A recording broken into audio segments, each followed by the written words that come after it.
the plan was more cunning than that. I was born in Canada, which is distinct from the United States, I'll point out. I was raised in Switzerland, which is also distinct from the United States. So I hold a Swiss and Canadian passport. I did attend university in the United States, Stanford. I'm stopping all donations. Place is really going downhill.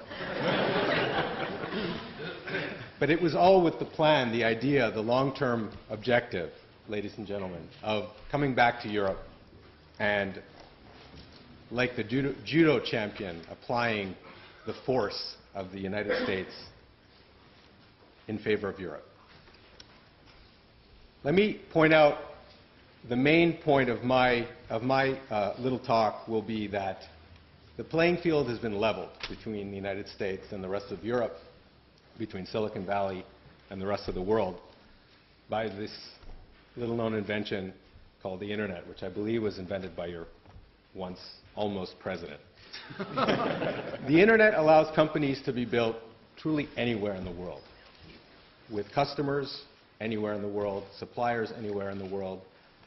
The ubiquitous availability of broadband, processing power, storage, thanks to all of Herman's investments, allow companies... Please. Point of information, where are the largest internet companies located? I'll get to that if you will bear with me for just a few minutes. But since you asked, Reed. So the largest internet companies today are located in Silicon Valley. But the companies you pointed out, I noted down, Google, eBay, Yahoo. I'll also add to that list Intel, VMware, all had very strong European roots in their founder groups. Actually, first-generation Europeans. And I would argue, like the salmon, these entrepreneurs will one day return to their spawning grounds and spawn new companies. So anyway, the point is, level playing field, companies can be born anywhere. I'll give the simple example of Skype, which I'm familiar with. Skype is a truly European story. The founders were one Dane and one Swede. The technology was developed in Estonia, a country distinct from the United States. The business was actually domiciled in Luxembourg. Please. eBay stocks have been falling down recently. One of the reasons being people think that they will pay for Skype. Yeah. Well, lots of things have been falling in the United States. And I'll come to that as well. eBay is just part of that tragedy. We can discuss that later over drinks if you'd like. But the point is, and your point is well taken, sir, eBay bought Skype. And so I'll come to that point of the story. My dear sir, you have 2 minutes left. I think that the willingness of European entrepreneurs to create billion-dollar companies is not dependent as much on the creativity and worthiness of European engineers, but more on the relative greed of European venture capitalists. And I would argue here that we all have to emulate the rampant greed of our American counterparts and forego such low-priced sales as that of Skype to eBay.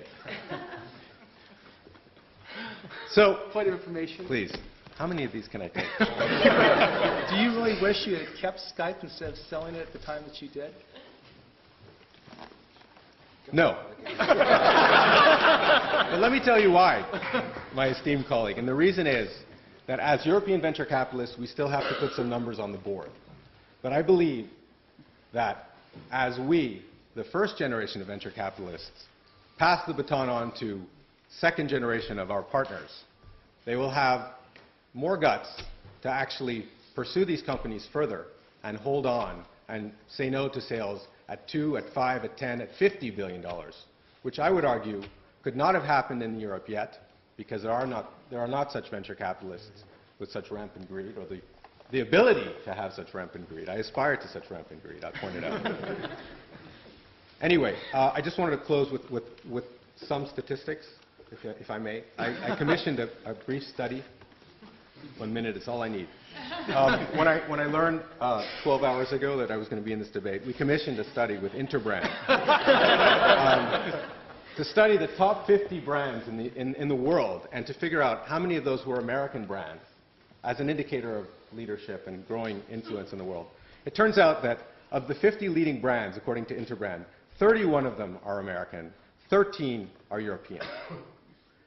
But if you level the playing field by removing those companies who are producing goods that are bad for you, so they either corrupt the body, Coca-Cola, McDonald's, Marlboro, Pepsi, Budweiser, Pfizer, the maker of Viagra, or they corrupt the mind, Disney. They also, I also think we should remove companies that corrupt machines, Microsoft, or companies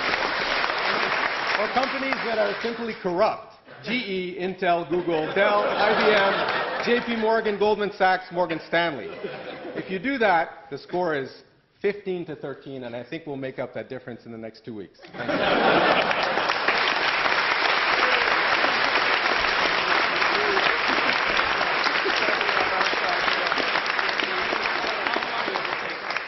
Ladies and gentlemen, the next speaker on the opposition is Vendel Carano.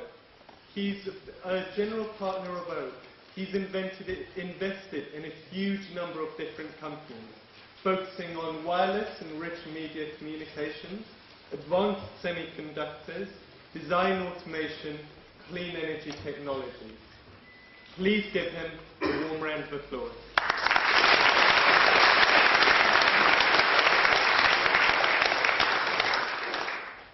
Thank you. Going back to the original premise of this debate tonight, will Silicon Valley or Europe produce more billion-dollar new startups? I think the first fact that we need to focus on is the law of large numbers. I agree with Mr. Janeway that the venture capital industry is under duress in the United States. Nonetheless, the amount of capital and the number of venture capitalists in Silicon Valley are approximately 10x that of those in Europe. And so even at a 10% hit rate, we are likely to still produce more billion-dollar new ventures than Europe. That's not to say that I would rather be an investor in U.S. venture capital than European venture capital, but in terms of raw numbers, the likelihood that the U.S. will produce more new billion-dollar market cap startups is... Point of information. Yes, sir. Is the speaker thereby adhering to the Cambridge doctrine of Darwinianism versus the American perverse theology of intelligent design? Well, as probably the largest single investor of Cambridge startups in the last decade, I would have to be on your side. Number two, or point number two.